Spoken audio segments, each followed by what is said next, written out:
Hey, what is going on YouTube? My name is James and welcome back to another video. So before we jump into today's video, yes, I've had my hair cut again. So this is like the third hairstyle you'd have seen in about a few days probably. So let me know what you think. Let me know if you think it's any better or not. Anyway, this isn't a fashion channel, so no one gives a crap, am I right? I just want to say, I feel like I'm saying it all the time, but a big thank you again. I feel like more opportunities are opening up pretty much each and every day, and there's some exciting stuff coming up around the corner, so definitely keep your eyes out. Make sure you follow me on Instagram. I seem to be posting about 1 million pictures a day. Also, I want to say, go check out itskibble.com, my new website, or I've had the website for a while. I've finally got around to actually setting it up. It's going to be a storefront for all the watches I have for sale, so go check it out. There may be something on there that takes your interest. You've got to understand right now I haven't got a lot of stock, so on there it's just stuff I've got that pretty much is lying around and stuff like that. Let me know what you think of the pictures, the quality, the information, the description, all that kind of stuff, and let me know if you think I should change anything. Anyway, without any further ado, let's get into today's video. We're going to be taking a look at a watch that was kickstarted and unfortunately didn't actually reach the requirements to fully get kickstarted. And then we're going to also be looking at another watch, and it's a Vostok, so I will let you guys know before I start talking about it in case a few of you are easily offended. But anyway, let's change perspectives and get into it. Okay, so here we go. Before we get started, a quick wristwatch check. I am wearing the Oris today because I absolutely love this watch, and I will be doing an update video on 3 months with the Oris, so keep an eye out for that. Alrighty then, so we've got the two watches here. We have a Vostok Komanderskie, or however you freaking say it, I don't know. This one's a Valachio Avantiam, which is going to be the one we're going to take a look at first. So I will be rolling some clips and stuff like that. But this is really cool. So it's a Kickstarter project, and it was done by an 18-year-old lad called Jack, which I find absolutely incredible. I'm 19 myself, so knowing that someone younger than me is doing incredible things like this, I have hope for our younger generation and watches. Unfortunately, like I said earlier, it didn't reach its goal of $25,000. It was actually a few $1,000s off, but he will be selling all the prototypes, so that means there's still a chance for you to grab hold of one of these. He has said he might try again in 2017. Now I want to say a big thank you to Navsan first of all, because Navsan actually sent me these two watches to review. For those of you who don't know who Navsan is, go check out the link in the description. He creates watch videos and travel videos because he travels a lot. He also sent me this. What you see here is, like, I think it was 13 straps. He sent me 13 straps. These are from a couple of factories over in China. I may do a video on a couple of these because some of them are really cool and I want to show them. But thank you very much. He also sent me Taiwan green tea. It was actually pretty nice, so I will be detoxing using that every now and again. But thank you very much for all these straps. I really do appreciate it. And there's some really awesome ones in here, so thank you very much. Anyway, back to the watches. So we're going to take a look at the Valachio, however you say it, watch. This is inspired by Nomos. I can't remember the exact model it was inspired by, and there's a bit of muck on there, so let me get that off. But obviously when it comes to a full review, I will definitely know all the details. It's using a Miyota 90S5, as you can see right there. It's got very basic decoration. Now, open case backs are awesome. I love seeing the mechanism, especially open hearts as well. But I would prefer it if it didn't have the open heart on the front of the case. I'm going to be completely honest. I think it'd have served the watch a lot better if it didn't have the open heart. This does come in a few different variations. Now, I'm not 100% sure yet, but I don't think this is the proper strap. I think Nav put this strap on because the other one, something happened to it. I can't remember, but I don't think this is the proper strap. Again, for the full review, I'll know all the details. This is just the first impressions on the watch itself. There we go, got it off. Thank God for that. So yeah, I will be doing a full review, and in that I'll go into a lot more detail. The design of it is beautiful. Like I said, without the open heart, I think it'd have done a lot better.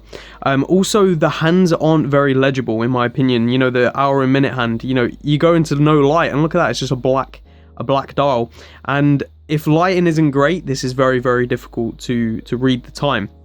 I love the blue seconds hand along with the blue markers, the blue circles that go around with the white numerals in between them. Very nice, very tastefully done. It's got these wired lugs which are really nice. I really do like them, but it does make strap changing a bit of a pain. Like I said, the exhibition case back is nice. It's a good reliable movement. It has hacking and manual wind. It's a really good movement, to be honest, but it's not the prettiest of movement, so I don't know if an exhibition case back, well, I think an exhibition case back on the back is always nice, but the open heart, I think it'd have been better off without. The crown is very nice, very nicely done. It's got a lot of texturing around the crown to make it nice to grip, but I think it is a bit too small, and also the positioning, 1/2-3 is a bit odd. I would have liked it at 3 and probably a bit bigger. But other than them things, it's very, very good. It has this butterfly clasp, which some people absolutely love. Personally, I'm not a big fan of these butterfly clasps.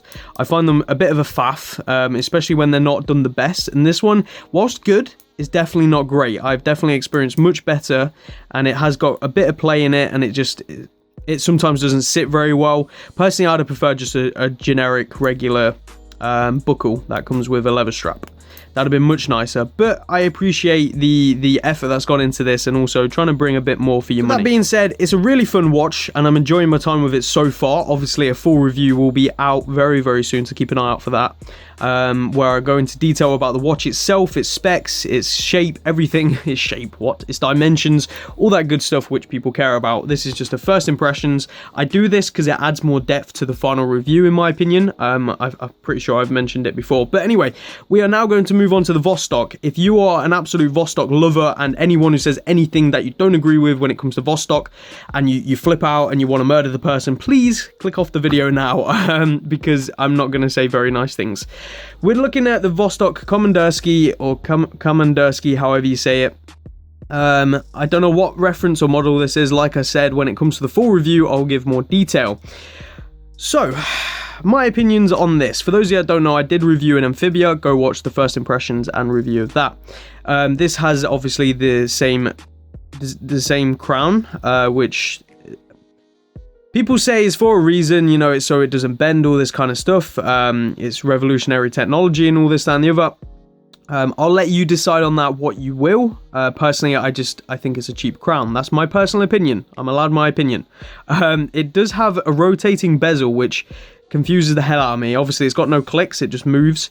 I don't understand why this has got a rotating bezel. It has nothing on the bezel to use for displaying anything. It just seems like really pointless to have a rotating bezel. Also, it doesn't rotate very nicely. It's a bit... it can be a bit stiff in certain areas and then a bit loose in others. It's a bit odd. The dial even, I like this design of dial, but not on this. It's not done very well on this. You know, it's almost like it's just been roughly painted on. Like the 23 is almost touching the 11, and then you got ones over here with the 1 and 12 where it's like miles apart. I just don't get this spacing. I don't understand it. Plus the loom pips just look very messily done. Messily? Is that even a word?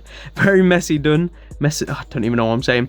Also, that seconds hand, it literally just looks like a red bit of plastic. It's far too shiny in my opinion.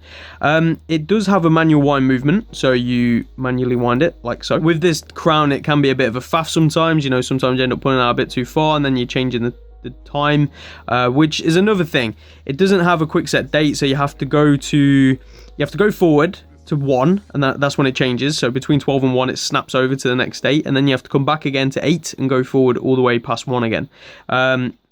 Fine, whatever. This watch works very similar, the Timex in that sense, so yeah, whatever, it's fine. But this is from 1977 and this is from like 2016 or 2015, so yeah, whatever. A few things people have said about Vostok is that they were revolutionary in their time. You know, they were pushing the limits of what they could do with the minerals and the materials, sorry, not minerals, with the materials they had, and I respect that. I respect that massively. In 1960s and 70s. We are now in the modern age where it's no longer necessary to have such a terrible bezel. In my personal opinion, these watches you can pick up for around 25 quid, and I hear people constantly saying all the time, for 25 quid it's brilliant, it's brilliant, it's brilliant. I don't agree. I think for 25 quid, if you want a mechanical watch, there are other options out there, and if you guys would like me to make a video where I go into detail about what options you can get in terms of brand new and vintage, I'm more than willing to. Secondly, I think for 25 quid, you'd be better off with a quartz watch. You know, Casio offers some great watches. Timex, the modern ones, offer some great options that even some of them have this kind of design but are just built better. In terms of the build quality, it feels... parts like the bezel and everything, and this part of the case, it feels like plastic that's been like chrome plated, if you know what I mean. You know that sort of feeling? It feels like a child's watch, something you'd get in like Poundland. And I know that's really harsh, and a lot of people are going to be like, you're just going into it with all negatives, blah, blah, blah. I truly do believe that. This leather strap, I don't even know what this is. Like, it's truly terrible. But a strap I can look past, because at the end of the day, the Seikos come on freaking awful bracelets as well, and you can just swap them out. So I'm going to look past this terrible, terrible bracelet. Leather strap even, for the sake of this. It's got a nicely stamped case back. I do very much like that. It's a nice little attention to detail. But in general, I think this is a pretty terrible watch, and I look forward to reviewing it and hearing what you guys have to say, and hearing how I'm stupid for thinking these things, and how this is the best watch in the world. Or it's the best watch you can get for £25, even though I do heavily disagree. That being said, if you love this watch, who cares? Wear your watch. It's your watch. At the end of the day, I bought a Vostok Amphibia because I like the way it looks. If you just love the way this looks and you don't give a crap about how it feels, then fair enough, wear it. But personally, I knowing that I got this for a similar price as what you can buy this, I just don't understand who would go for this. You know, just look at this. Automatic, manual winding. It's a beautiful, it's got actual history as well. That's one thing everyone always says about Vostok. You know, it's got history, it's got heritage. So do brands like Timex and Casio. You know, they've done some pretty cool things in their timeline. But hey, who am I to comment?